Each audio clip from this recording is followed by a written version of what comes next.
La etiopatogenia de la diabetes mellitus tipo 1 es multifactorial, compleja y heterogénea y depende de factores adquiridos, genéticos y epigenéticos. En esta introducción histórica de la etiopatogenia de la diabetes tipo 1 vemos la figura emblemática del flamenco Willy Goetz, quien fue la primera persona que sugirió un origen inmune de la diabetes tipo 1 al observar infiltrados inflamatorios en los islotes pancreáticos. En esta diapositiva vemos claramente el infiltrado inflamatorio, la insulitis que precede a la destrucción autoinmune de la célula beta. En 1974, Gianfranco Bottasso puso el sello definitivo al origen autoinmune de la diabetes tipo 1, descubriendo por primera vez la presencia de anticuerpos contra los islotes pancreáticos en diabetes insulino dependiente. En esta diapositiva vemos por inmunofluorescencia los ICA infiltrando los islotes. En 1974, el danés Jon Nerup descubrió por primera vez asociaciones genéticas entre el HLA de clase 2 y el riesgo para diabetes tipo 1. Existe desde hace 50 años aproximadamente un aumento en la incidencia de diabetes mellitus, tanto tipo 2 como tipo 1.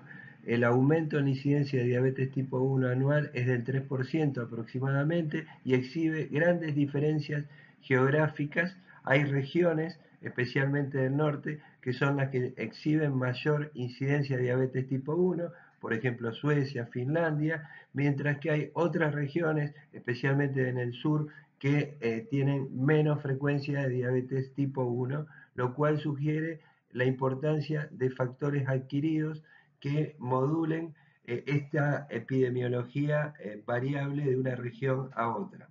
Tanto la diabetes tipo 1 como la diabetes tipo 2 son nosopatías espectrales. Clásicamente, hace varias décadas asociamos la diabetes tipo 1 a una diabetes infanto-juvenil y la diabetes tipo 2 a una diabetes del adulto. Sin embargo, hoy en día podemos encontrar pacientes ancianos y adultos con diabetes tipo 1 y niños con diabetes tipo 2.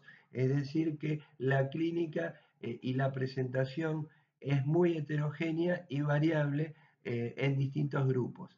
La diabetes tipo 1 es la consecuencia de interacciones complejas y múltiples entre factores genéticos, epigenéticos y adquiridos.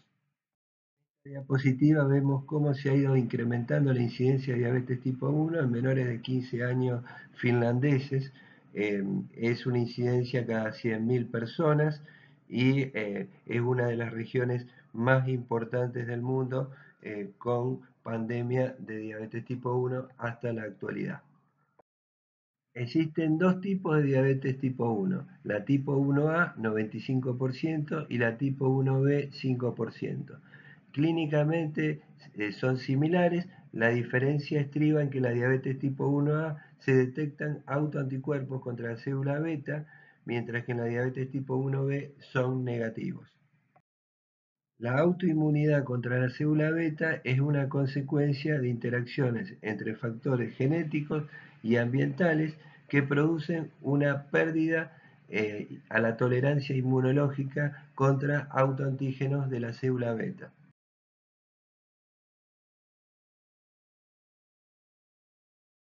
La historia natural de la diabetes autoinmune comienza con la predisposición genética, luego aparecen factores precipitantes, los más postulados son los virus, luego aparecen autoanticuerpos contra la célula beta, se detecta la autoinmunidad, está preservada inicialmente la secreción de insulina y a medida que pasa el tiempo va cayendo la secreción de insulina, aparece hiperglucemia a nivel de prediabetes, luego hiperglucemia francamente positiva con diabetes y por último se pierde la función beta residual y desaparece el péptido C.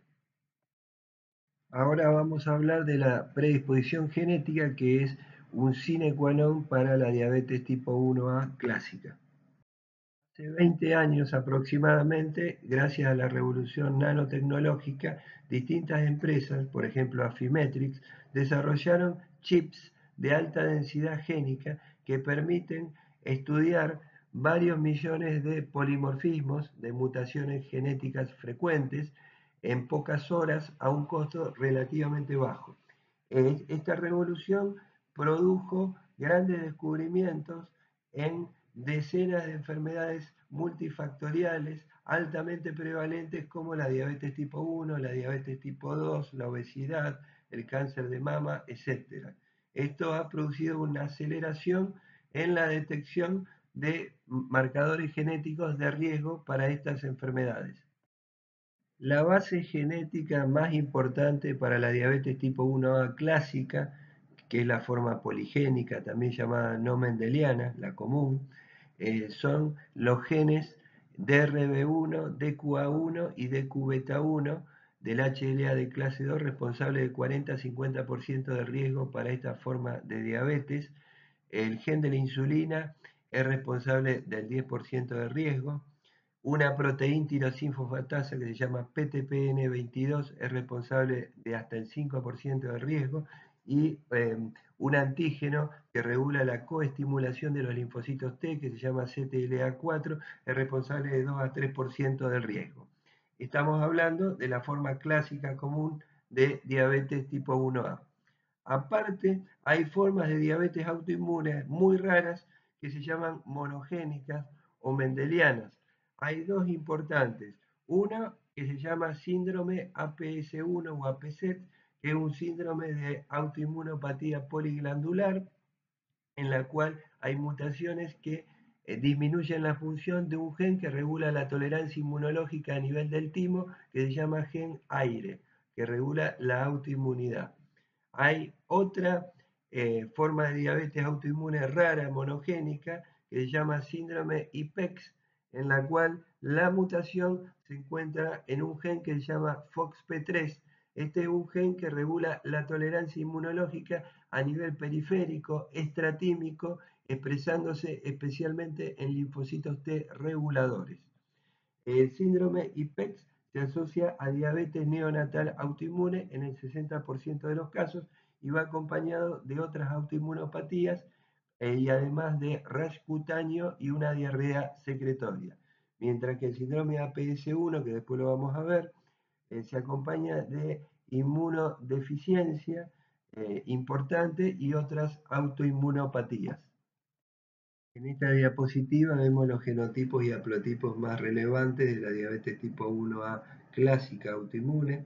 La falta de aspartico en el codón 57 del gen DQ-beta1 del HLA de clase 2 es la alteración genética frecuente más importante. Está presente en el 90% de los pacientes diabéticos tipo 1 caucásicos. La segunda alteración genética más frecuente e importante es la presencia del aminoácido arginina en el codón 52 del gen DQ-alfa1, también del HLA de clase 2.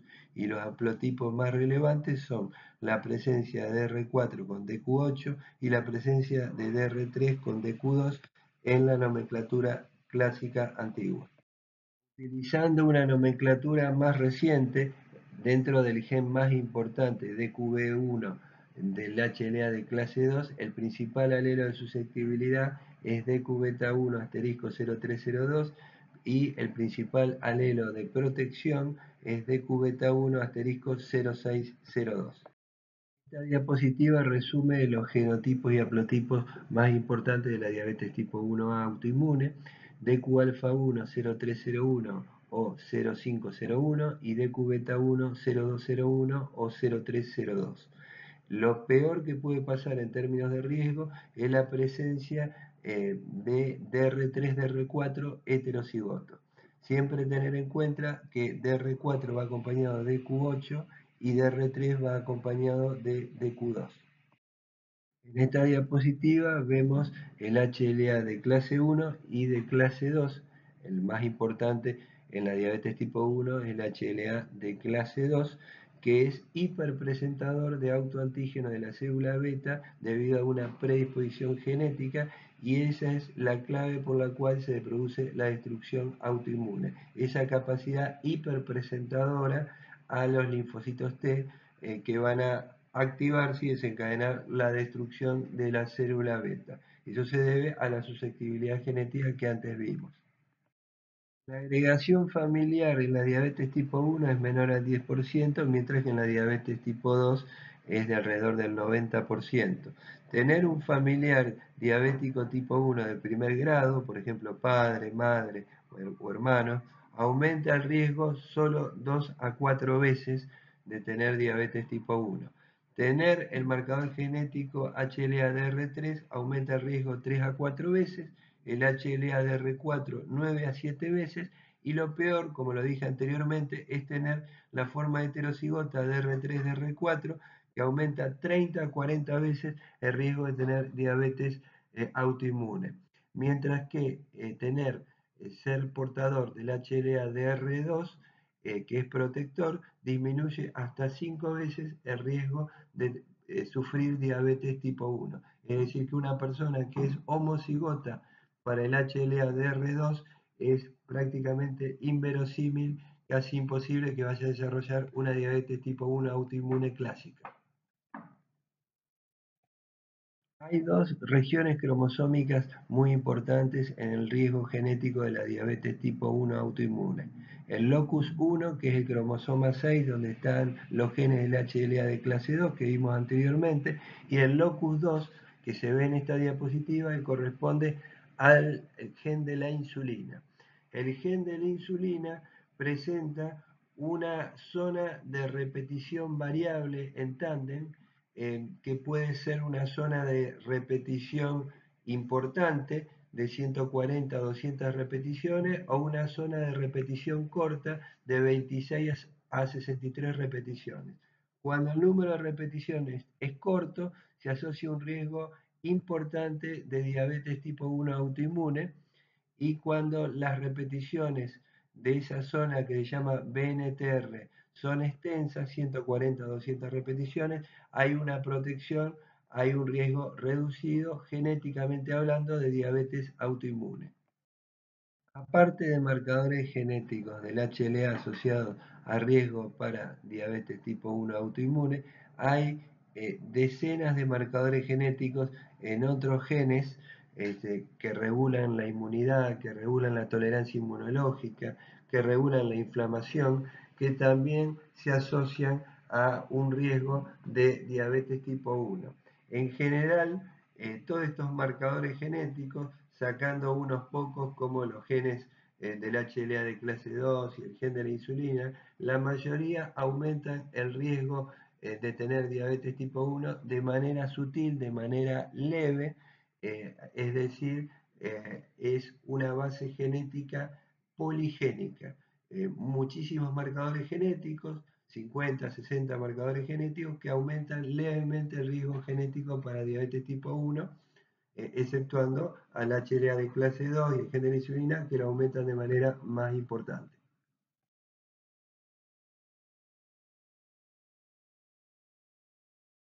Luego de la susceptibilidad genética en la historia natural de la diabetes autoinmune, aparecen factores desencadenantes que aceleran el comienzo de la enfermedad, dentro de los cuales los más sospechados son los virus.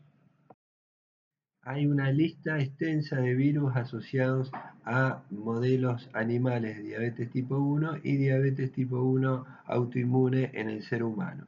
Los más relevantes son el Coxsackie virus B4 y el virus de la rubiola.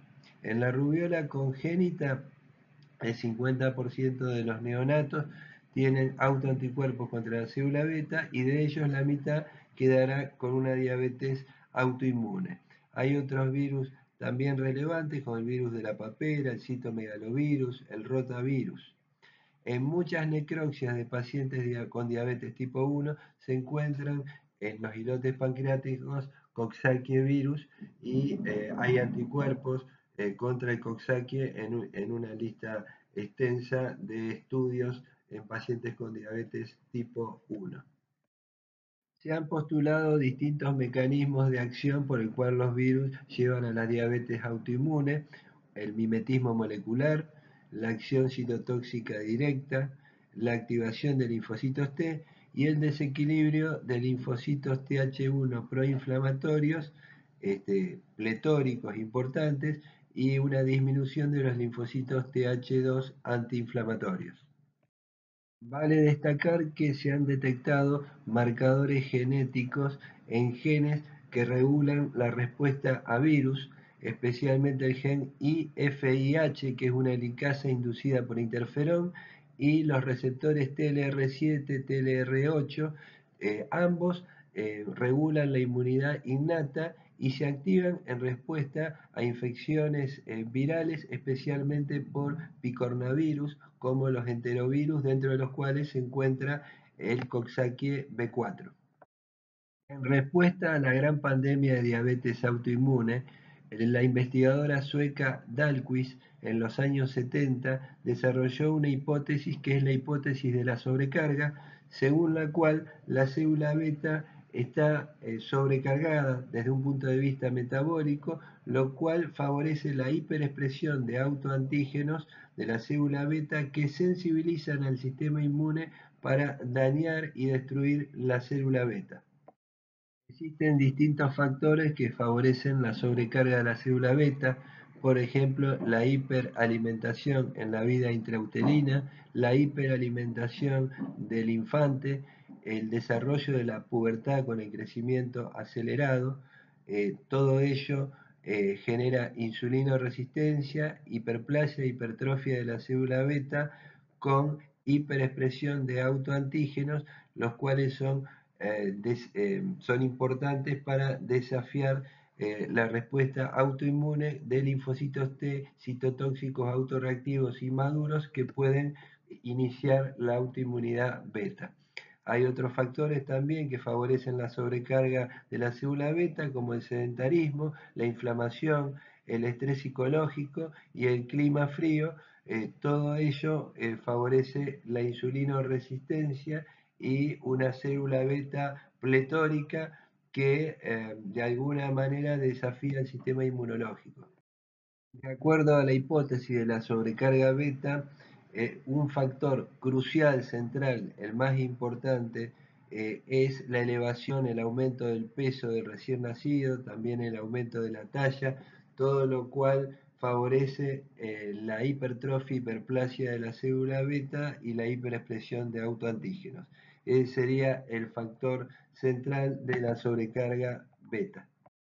En esta diapositiva vemos la pérdida de la masa beta, que es rápida a la izquierda en la diabetes tipo 1 clásica autoinmune y lenta en el extremo derecho en la diabetes tipo 2, y la pérdida es intermedia en una diabetes que se llama LADA, que es una diabetes autoinmune lentamente progresiva, que inicialmente se parece a la diabetes tipo 2 y que corresponde aproximadamente al 10% de todos los pacientes que aparentemente son catalogados como diabéticos tipo 2. Es decir, hay distintas velocidades, distintas cinéticas en la pérdida de la reserva beta, de la función beta. Muy rápida en la diabetes tipo 1, muy lenta en la diabetes tipo 2 e intermedia en el LADA. En la historia natural de la diabetes autoinmune, la tercera fase es la de autoinmunidad activa con aparición, detección de autoanticuerpos contra la célula beta. Existen 5 factores centrales que son evidencia de la etiología inmune de esta forma de diabetes. En primer término, la presencia de insulitis temprana. En segundo lugar, la autoinmunidad contra la célula beta predice el desarrollo futuro de esta forma de diabetes autoinmune. En tercer término, los tratamientos experimentales con inmunosupresores han reducido la incidencia de diabetes tipo 1. En cuarto lugar, existe asociación entre diversos genes del HLA, especialmente del HLA de clase 2, y el riesgo de diabetes tipo 1. Y por último, en quinto término, existe agregación entre diabetes tipo 1 y otras enfermedades autoinmunes. En la diabetes autoinmune hay 3 fases desde un punto de vista de la activación de los linfocitos T. La primera es la presentación del autoantígeno por la célula presentadora de antígeno al complejo de receptor de linfocito T. La segunda es la aparición de marcadores de coestimulación de los linfocitos T, y la tercera es la liberación de interleuquina 12 por la célula presentadora de antígeno para aumentar la activación de los linfocitos T en presencia del autoantígeno contra la célula beta. En esta diapositiva, a la derecha, en rojo, se observa la expresión en los linfocitos T reguladores de FOXP3. FOXP3 es un gen que cuando está activo favorece la destrucción de linfocitos T autorreactivos, citotóxicos, por lo cual es el paladín de la tolerancia inmunológica periférica extratímica. Esta diapositiva muestra los linfocitos T reguladores, también conocidos como TREG, que aparte de ser antiinflamatorios, regulan la tolerancia inmunológica a expensas, como dije anteriormente, de la expresión del gen FOXP3. De esta forma favorecen la destrucción de los linfocitos T autorreactivos. Esta diapositiva, también a la izquierda, muestra los linfocitos T reguladores, los cuales gracias a la acción de algunas interleuquinas, como la interleuquina 2, protegen contra la destrucción de la célula beta y de esta manera evitan la diabetes autoinmune. Esta diapositiva muestra los 4 principales autoantígenos en la diabetes autoinmune. La insulina, que el anticuerpo contra la insulina es el primero que aparece en la diabetes autoinmune y el primero que se va, que está asociado al HLA-DR4, la descarboxilasa de ácido glutámico isoforma 65, que es perenne a través del tiempo y que se asocia a HLA-DR3, el antígeno contra insulinoma IA2, que es muy importante y que está asociado al HLA-DR4, y por último, el más reciente, el transportador 8 de zinc, SINT8, que es positivo en 1 de cada 6 pacientes que tienen negatividad para los 3 anteriores autoanticuerpos. Cuando existe positividad contra un autoanticuerpo de la célula beta, el riesgo de diabetes autoinmune es de 10 a 20 veces mayor. Cuando son 2 los autoanticuerpos, el riesgo es 100 a 200 veces. Y cuando hay 3 autoanticuerpos positivos, más de 200 veces el riesgo de diabetes autoinmune. En la historia natural de la diabetes autoinmune, la cuarta fase es la presencia de anormalidades metabólicas progresivas consistentes en una caída en la secreción de insulina y un incremento progresivo de la hiperglucemia. La quinta fase de la historia natural de la diabetes autoinmune es la aparición de una hiperglucemia franca de diabetes con presencia de péptido C detectable, o sea, todavía hay una función beta residual, pero la hiperglucemia ya es importante. La sexta y última fase de la historia natural de la diabetes autoinmune es la aparición de una insulinodependencia frente a una insulinopenia absoluta. En esta fase de insulinodependencia vamos a tener inicialmente presencia de péptido C normal durante un tiempo relativo, y eso va a depender de la edad de comienzo de la diabetes tipo 1. Si la edad de comienzo es dentro de los primeros 15 años de vida, al cabo de 2 años aproximadamente, menos del 5% de los pacientes van a tener péptido C normal, mientras que una diabetes tipo 1 que comienza después de los 15 años de vida, a los 2 años de comienzo va a tener en la mitad de los casos péptido C normal. La insulinodependencia comienza cuando hay una destrucción aproximada del 80% de la masa beta, una destrucción que se produce por linfocitos T CD4 positivos y CD8 positivos. La apoptosis, la muerte celular programada de la célula beta, se produce por vía extrínseca y es una destrucción acronológica y regional que afecta áreas dispares, irregulares del páncreas en distintos momentos de la enfermedad.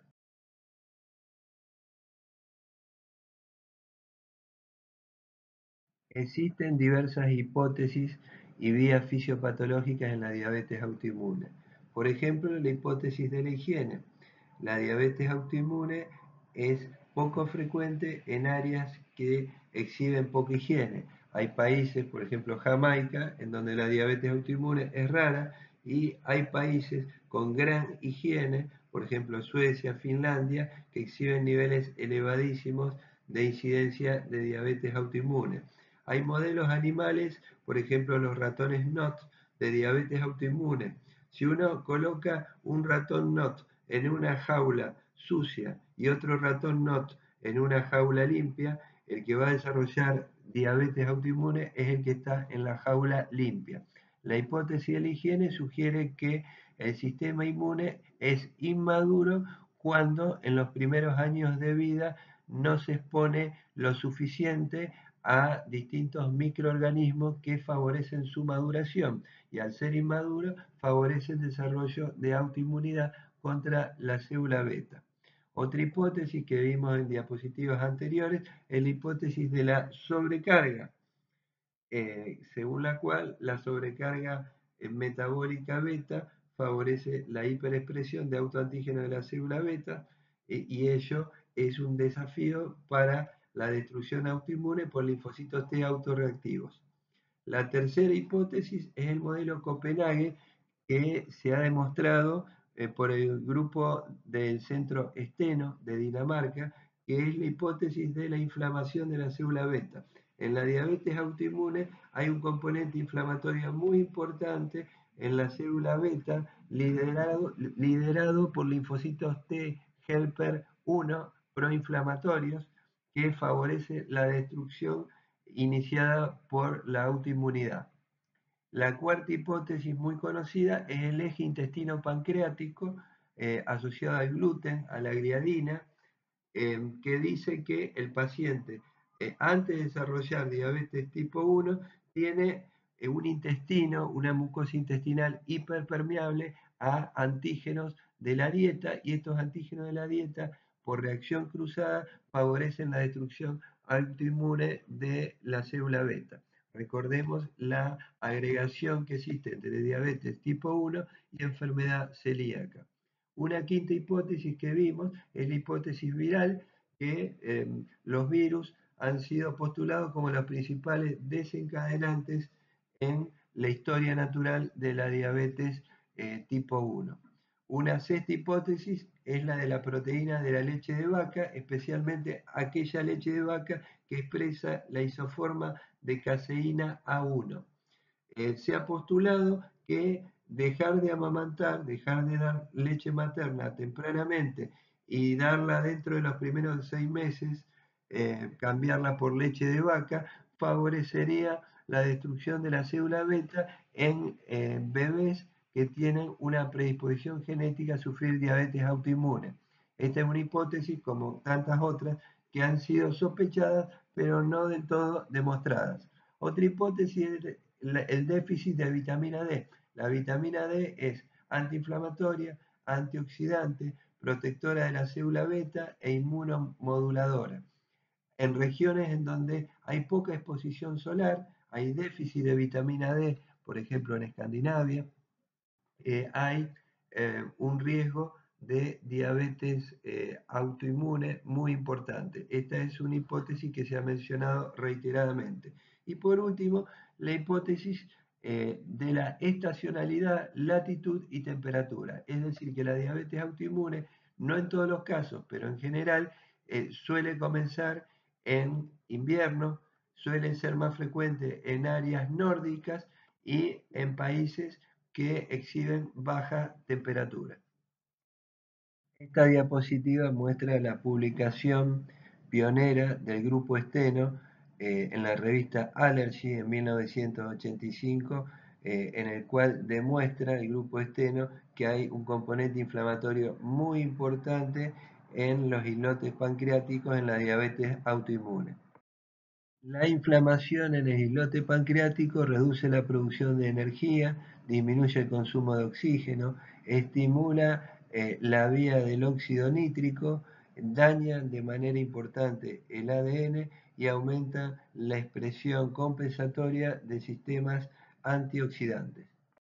Las citoquinas más importantes implicadas en la inflamación de la célula beta en la diabetes autoinmune son la interleuquina 1 beta, el interferón gamma, también el TNF-alfa, y hay vías inflamatorias intracelulares como la vía JNK, que inhibe vías antiapoptóticas y aumenta vías proapoptóticas como BAT y VAX, lo cual conduce finalmente a la apoptosis de la célula beta.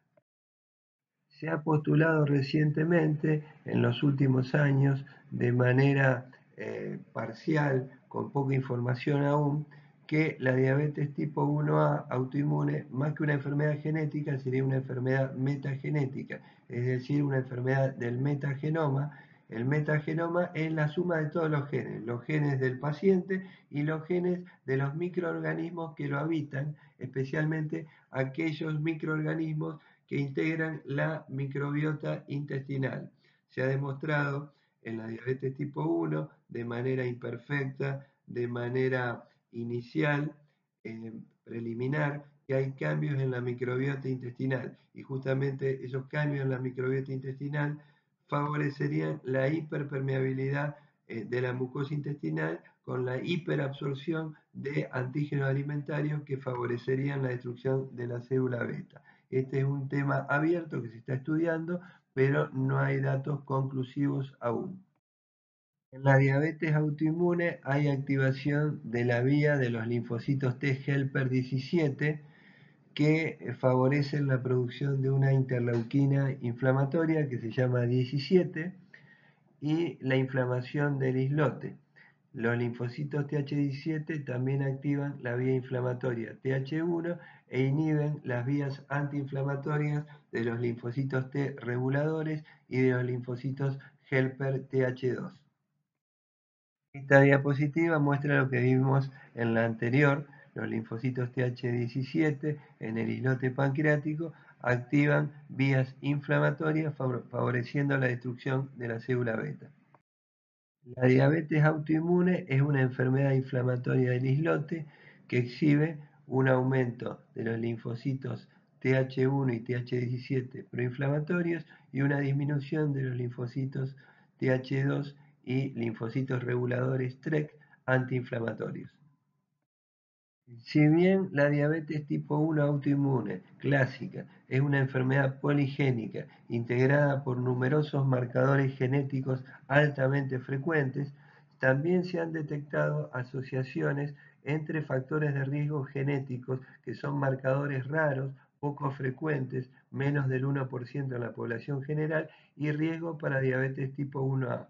Por ejemplo, en esta diapositiva vemos una asociación entre mutaciones raras del gen IFIH1, que es una helicasa inducible por interferón que interviene en la inmunidad innata, y el riesgo de diabetes autoinmune. El proyecto NPOT, dirigido por Atkinson, es un proyecto en el cual se estudia los islotes pancreáticos de pacientes fallecidos con diabetes tipo 1 y ahí se han detectado que el páncreas está destruido de manera parcial. El islote pancreático en muchos casos muestra la presencia de células beta indemnes con producción de insulina. Es decir que en la diabetes autoinmune la destrucción es acronológica, es irregular y no siempre es total. Aquellos pacientes diabéticos tipo 1 que han usado insulina durante más de 50 años, se les suele entregar en muchos casos una medalla que se llama la medalla Josling en memoria de Elliot Josling, el gran diabetólogo norteamericano. Se ha estudiado la producción residual de insulina en estos pacientes que han sido diabéticos durante más de medio siglo y se ha visto que en muchos casos tienen función beta residual en una cantidad respetable.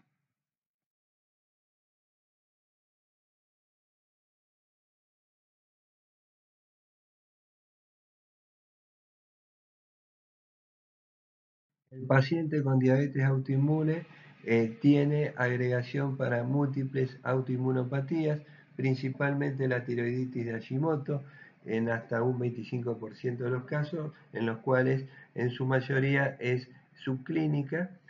Otra enfermedad autoinmune muy frecuente en el paciente diabético tipo 1 es la enfermedad celíaca, que en casi la mitad de los casos también es silente o oligosintomática. Otras autoinmunopatías que puede tener el paciente con diabetes autoinmune es la anemia perniciosa y la enfermedad de Addison, que muchas veces hay que pesquisar de acuerdo a la clínica. Existen dos síndromes de autoinmunopatías poliglandulares que pueden tener diabetes autoinmune. En primer término, la autoinmunopatía poliglandular de tipo 1 o APZ, que en el 4 a 20% de los casos tiene una diabetes autoinmune y que se caracteriza por inmunodeficiencia, enfermedad de Addison, hipoparatiroidismo, candidiasis mucocutánea crónica, entre otros manifestaciones clínicas floridas.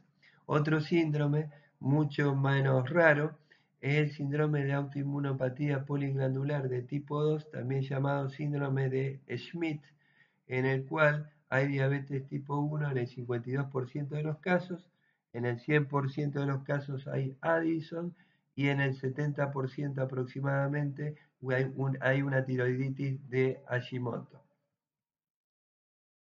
El síndrome APS-1 comienza en la infancia, es frecuente en hermanos, no está asociado al HLA, hay una autoinmunidad generalizada órgano específica combinada con inmunodeficiencia y se debe a mutaciones invalidantes que disminuyen la función de manera importante del gen AIRE, que es el regulador de la autoinmunidad a nivel tímico, a nivel central, y al estar disminuida su función, se producen autoinmunopatías múltiples, mientras que el síndrome de tipo 2, de autoinmunopatía poliglandular de tipo 2 o síndrome de Schmidt, comienza mucho más tardíamente, hay agregación familiar en varias generaciones, está asociado a mutaciones del HLA-DR3, DR4, no hay inmunodeficiencia y es bastante frecuente.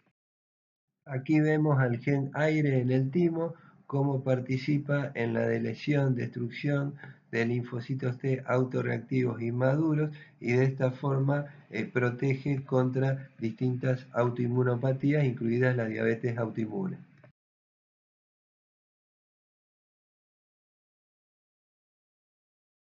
La genética no ha logrado explicar el aumento explosivo de la diabetes tipo 1 en proporciones pandémicas en el último medio siglo.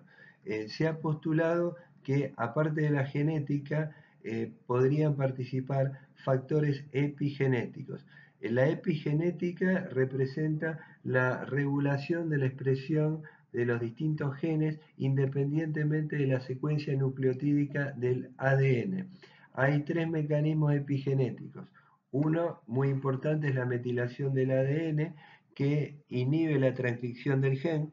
Otro son las modificaciones de las histonas que participan en el empaquetamiento nuclear de la cromatina. Y en tercer lugar, la activación de microARNs, que son ARNs de cadena corta que regulan la transcripción de diversos genes.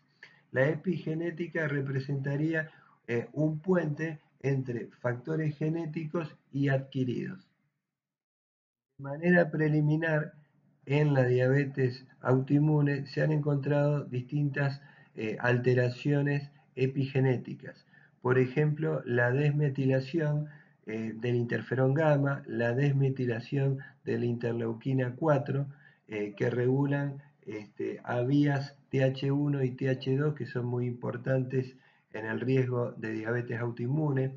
También se han encontrado modificaciones de la histona de tipo 3 del gen FOXP3, que es el paladín de la tolerancia inmunológica estratímica a nivel periférico, y se han encontrado cambios en la metilación del ADN que controla la diferenciación de los linfocitos T reguladores, que son protectores de la tolerancia inmunológica. Hay muchos estudios que muestran que en la diabetes autoinmune hay cambios en la metilación y modificaciones en las histonas del gen de la insulina. También se han encontrado en linfocitos de sangre periférica de pacientes con diabetes autoinmune modificaciones en las histonas correspondientes a un gen muy importante que es el antígeno CTLA4 que regula la coestimulación de linfocitos T. También hay estudios en modelos animales de diabetes autoinmune en los ratones NOT, suministrándole dadores de metilo para cambiar la metilación de distintos genes. Por ejemplo, la administración de taurina, un dador de metilos, revierte la autoinmunidad contra la célula beta en este modelo animal de diabetes autoinmune. Esta diapositiva muestra cómo distintas citoquinas proinflamatorias que favorecen la destrucción de la célula beta en un contexto de autoinmunidad, esta acción destructora de la célula beta está mediada por activación de distintos microARNs que regulan la transcripción de genes implicados en la apoptosis de la célula beta. Se ha observado en personas con riesgo para diabetes tipo 1 que cambios en la metilación del gen de la insulina en sangre periférica son predictores de diabetes autoinmune. Este es un estudio muy importante porque esos cambios en la metilación del gen de la insulina hablan de un estrés precoz de la célula beta antes que irrumpa la destrucción patente autoinmune que lleva a esta forma de diabetes. Este estudio ha sido replicado por otros autores y es muy importante. Esa presencia de cambios en los niveles de metilación que se detectan en sangre periférica en el gen de la insulina. En resumen, la diabetes tipo 1 es la resultante de interacciones complejas y múltiples entre factores ambientales, genéticos y epigenéticos. Gracias por su atención.